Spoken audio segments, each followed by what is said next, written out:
Yes, guys, welcome back to the channel. I'm glad to have you here. And today I'm currently sat here with Sordul, who is one of my clients. And I've had the pleasure of working with him in terms of scaling his business as well. So without further ado, let's get straight right into it. So Sordul, thank Hey you there. for being here as well. So for the audience, please do tell them who you are, what you do, and yeah, we'll take it from there. Thank you, Dai.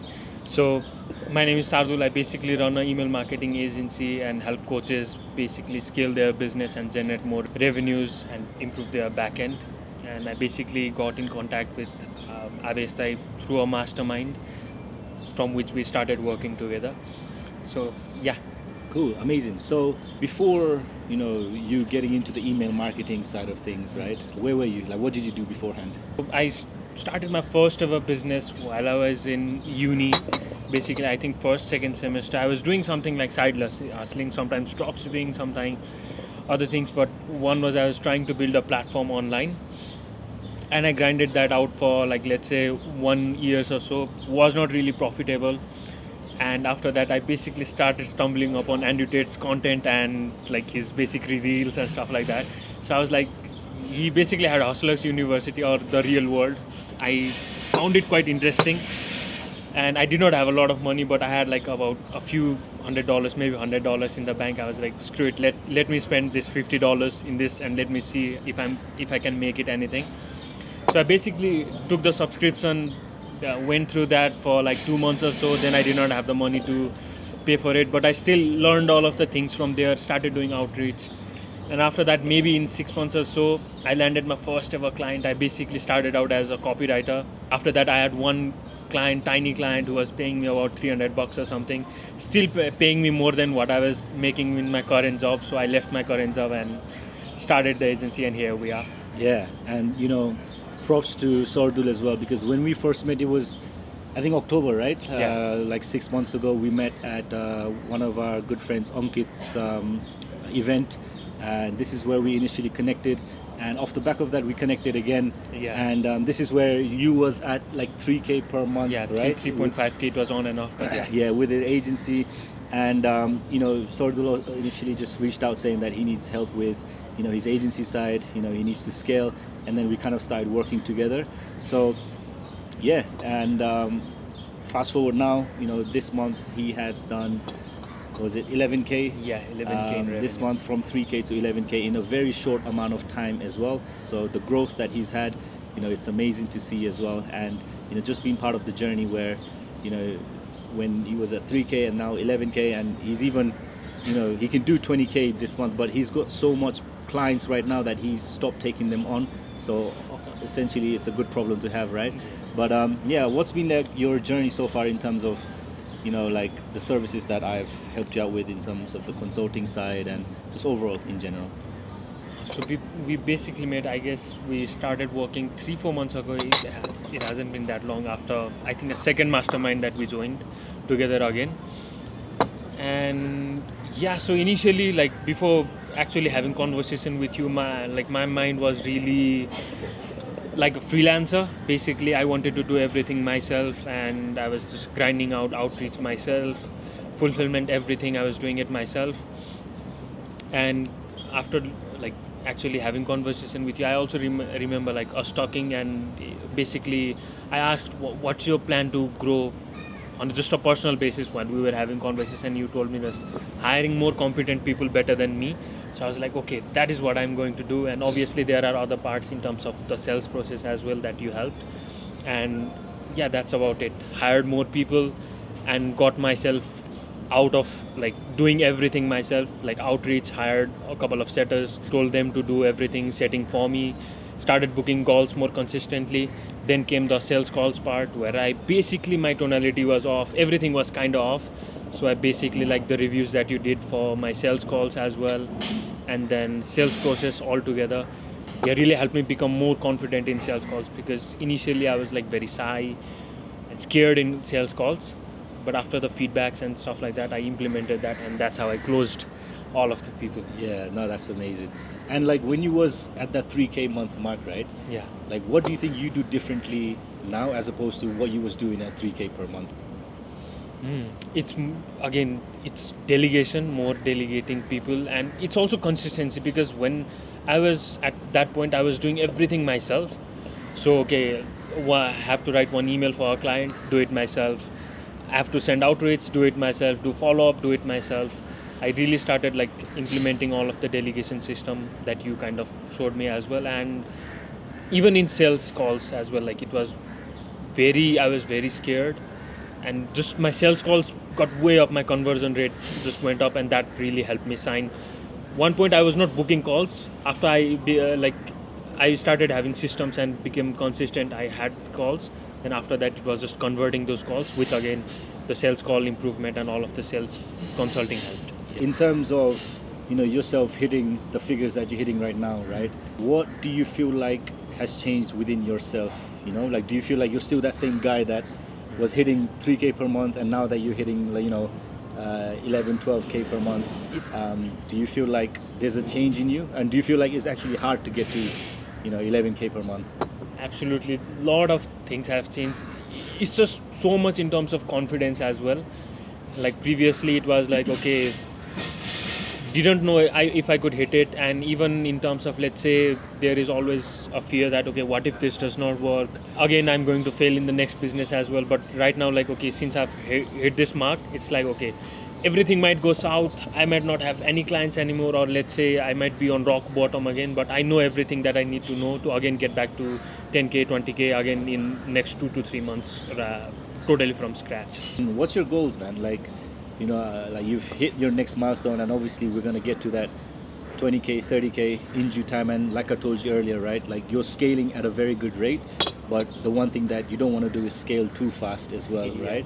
So what's your next steps going forward?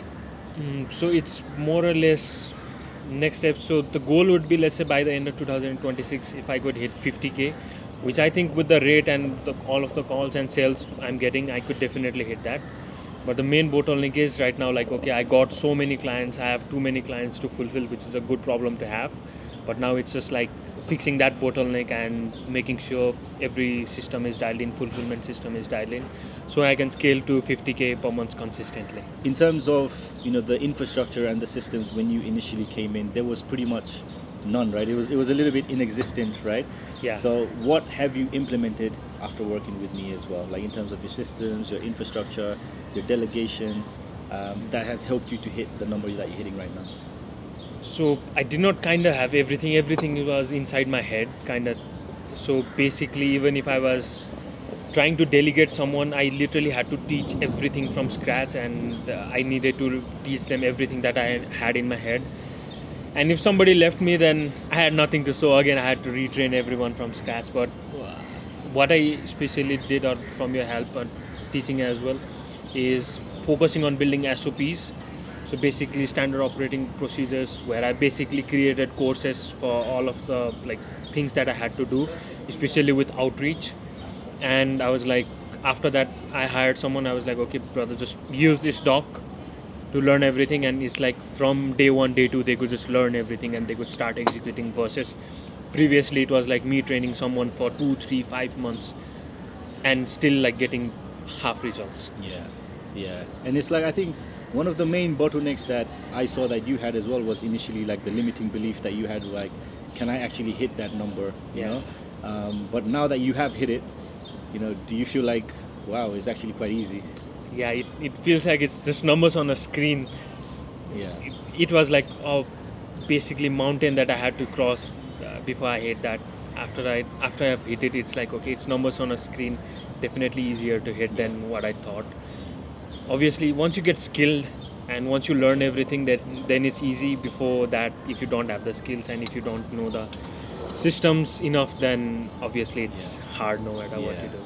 And for someone that's got an agency right now, right, or if they're a coach right now and they don't have systems, right, what would you advise them if they want to hit let's say the first initial milestone, which is 10K per month, right, and they're stuck at like 1K or 2K per month? What would you advise them in terms of the systems and infrastructure? Systems and infrastructure is number one. Have a dialed in system to get you calls booked, because if you don't have calls booked on the calendar, then you don't have a business at all, at least consistent basis. Because initially that was also one of my bottleneck. Was 1 month I had a few calls, Then I stopped everything and then I just started fulfilling. And then again, after that, I did not have any calls. So it was kind of like up and down, up and down. But yeah, having a reliable system to basically book more calls for you, that is one of the biggest thing that anyone starting out should be focusing on. And then second is fulfillment system as well, not having to start completely from scratch for every single client you start. Now let's say one or two client you might have to figure out things and you might have to do everything from scratch, but recording everything that you did and putting it in a SOP, and then you could just delegate it to someone else again, and you could just look at the major thinking parts only on your side, so you can sign more clients. Yeah, just on that as well, like, you know, what I have seen and what I see a lot of agency owners or coaches, the mistakes that they make is like they base their decisions off of their emotions rather than their data. And I think that's something that you did very well. You know, everything was tracked, just so you can make better decisions going forward, you know, in terms of like your close rate, your show up rate, you know, your conversations to book calls, which was very good. And I remember us having a chat as well in terms of like your outreach method as well. You know, you was sending pretty personalized outreach emails, right? And I think when we discussed about like in terms of personalizing, do you remember when I said like put their photo in there? Did you implement that as well? I have started implementing that, and that has been quite a game changer. Yeah. So personalized image of their problem or even their photos and stuff like that, Yeah. that kind of really does help. Yeah. So now just like touching up on the sales side, right? Because I know after we started working together, your systems was even more dialed in, your infrastructure was very dialed in, your sales processes. But what would you say like was the game changer for you in terms of like the sales calls, you know, because he was getting the leads in, Yeah. but then you were struggling to close them. What was the biggest factor in terms of you closing more deals going forward? Whole sales system was like kind of in a mess. It was like, okay, I'm starting to book calls, but every single sales call was it was different for every single client. I did not have a single cadence that I could practice on.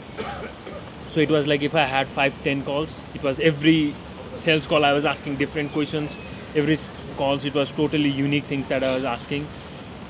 It took a lot of time for me to, let's say, prepare for the calls as well, and when I don't close it, then it's again hurts you even more. But right now what I have is I have dialed in a set of questions that I ask. I do not go above and beyond that besides a few things. And also one thing that you told me that I implemented immediately and gave me result was having a pitch deck. Previously I did not have a pitch deck or at least a document to show to someone, right? But as soon as I implemented a document where I basically took them through all of my process, and then also like let's say my testimonials, that was one game changer that I actually had. That's when I started like closing deals. Yeah. Because people wanted to see my process and they wanted to see like I was an expert.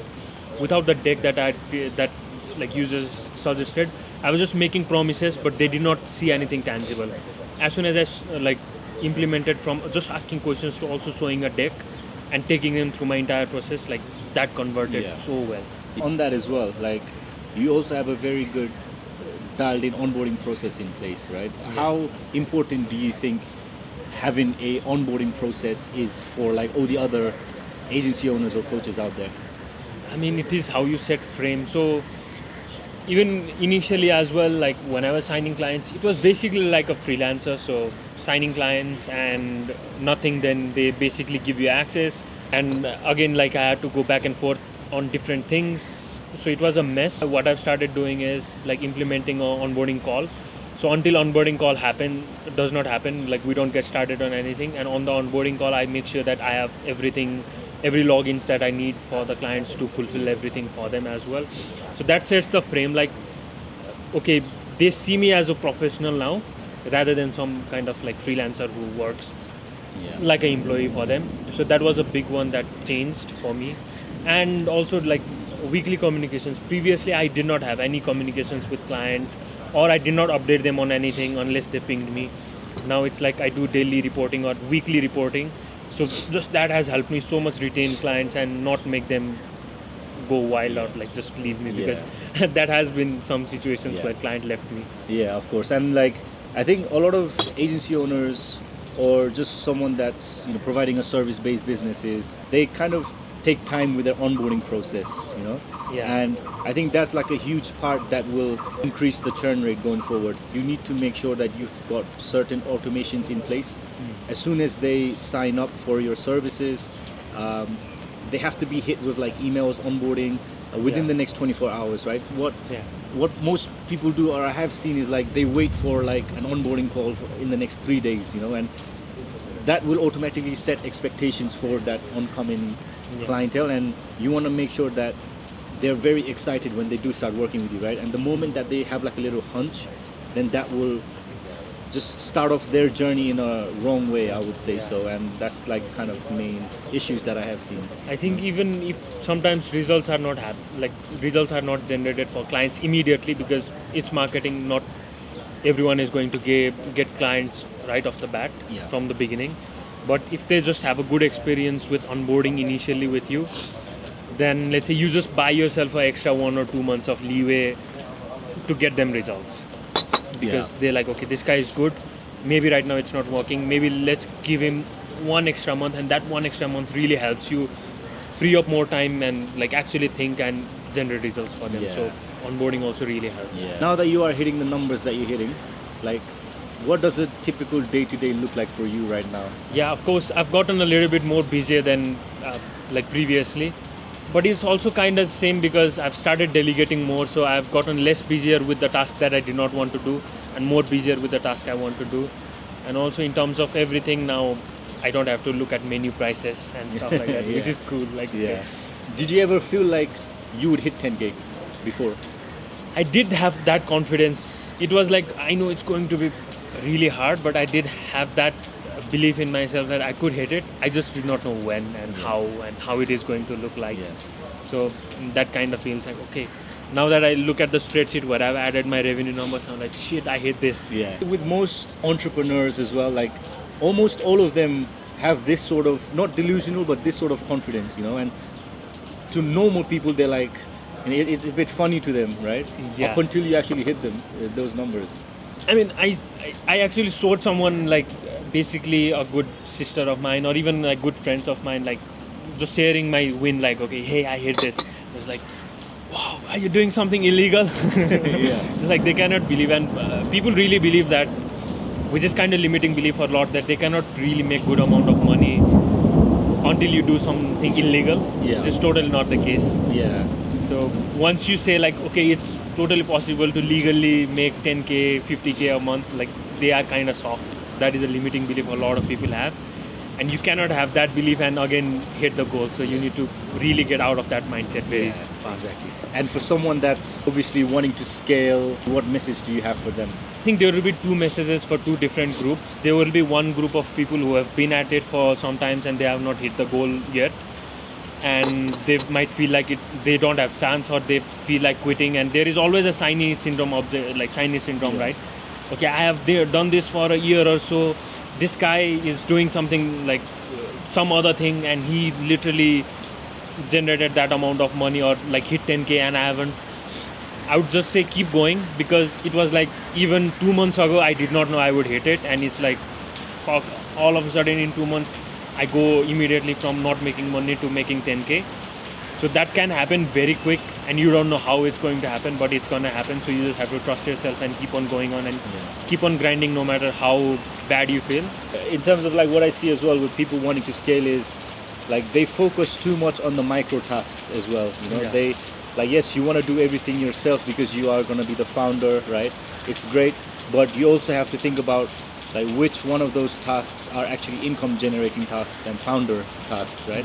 So I think that's something that you did very well as well in terms of delegation. And yeah, it's great, man, to see you kind of scale at a rapid rate, at a good rate as well, because you're scaling, but like I mentioned to you earlier, you don't want to scale too quick, otherwise you're digging your own hole in terms of like trying to fulfill every single client at once as well. But yeah, I'm glad, man, like you're doing really well. And also another point, like it's a little bit of a touchy subject for some individuals, right, where they think like in terms of networking, right, some say it's not actually very important, like you don't need to network, you don't need to go on like events. But what are your thoughts on that, like in terms of networking and the power of networking? There is 2 things. So number one, you should do it because even in terms of like learning new things, especially with delegation and everything, obviously you told me a lot of things. But I also I was in a mastermind. I basically sat down similar to how we are sitting down right now with another agency owner who was kind of my age, and he was making tons of money. So I basically asked what you would do and like his processes. One main thing he told me was do founder level things and do high leverage things, which is, let's say, 4 hours of your day focus fully on basically client acquisition, either doing outreach or building outreach system, maybe content. But 4 hours fully focus on generating revenue or tasks that generate revenue for your business, because that is the main task that you do as a founder. And I took that in very hard and started implementing that, and that immediately helped me like get so many booked calls way faster than I would have hidden if I was doing the same thing previously as well. So networking really helps, especially if you are around people who are making tons of money, who are doing the same thing that you are doing, but are doing good.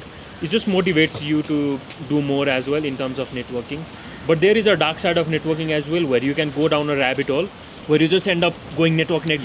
And also networking, there is a very big part that if you cannot add value to someone else's other's life, like someone other person's life, they might not give you as much, right? So let's say if I'm having conversation with you or even someone who I've recently networked, number one, they are not going to value me as much if I don't have my shit like correctly done. Let's say if I was not making any money, they probably would not take my suggestion, and they wouldn't probably give me their best suggestions. And second is, if you are not implementing anything and just networking, like just having networks is not gonna help. It does help to take you to the next step, and it does help you with a lot of information, but only doing that is not a good. I think like you mentioned, it's what you do with that information. Every time you go on networking events, go with the intention to give rather than take. What I see a lot of the times in networking events is like people just go to pitch their ideas. Pitch their idea. No one likes being pitched to. Give their cards. Networking events, like you have like 4, 5, 7, 10 cards. Versus if you can just have 2 genuine conversation with someone, just that is going to help you so much. Like literally, the person that wins is the one that gives their card the least and just gives the most value, because it's all about trust, right? Like at the end of the day, I didn't even used to pitch any business ideas to anyone in networking events. I just used to go listen, try and give as much value as I can, and off the back of that, then we can kind of carry on with the conversation offline. But it's just all about just networking and just sharing ideas. And if you're someone that is likable, someone that is trustable, and you're genuinely good at what you do, then there's no reason why you can get business out of it. I think in networking even it's more or less, at least that is what I believe. Maybe I'm wrong, maybe I'm right, but I think you need to be worthy of networking as well. Like if you are, let's say, totally starting from scratch and you don't have any experience, you don't have any skills, you don't have anything to put like give as value for someone else, no point in networking. Maybe just sit in your dorm room, grind for 1 year, get the skills, maybe make a little bit of money. Then when you have conversation with someone, then you can go deeper and have like more genuine conversation with them. Exactly. So like, what's the next steps for you, man? Like, where are you headed after this? What's the next? And so I think it's again building a team, massive and good, competent team. That is the main priority for, let's say, 1, 2, 3, or even the next 6 months. So I can have a dialed-in fulfillment system. Any clients that they join me, they make like $100K to $1 million per month, because I am in their back end helping them with the marketing. And then after that, as soon as I have that dialed in, then it's like making money. I don't think is going to be hard. It's just if you deliver results, then 50K, 100K is not a big deal. Just do more at the end of the day. Do more. All right, Sardul, man. So as you know, we've been working together as well. It's been great working with you as well, in terms of just not only helping business, but also getting to know each other on a personal basis as well. Like for someone that's an agency owner right now, or a coach right now, like what would you suggest them in terms of like getting help from myself? I mean, do it. That is the only thing I would recommend, because you don't know what you don't know, and unless there is someone to show you that what you don't know and what you are lacking, you are never going to go up.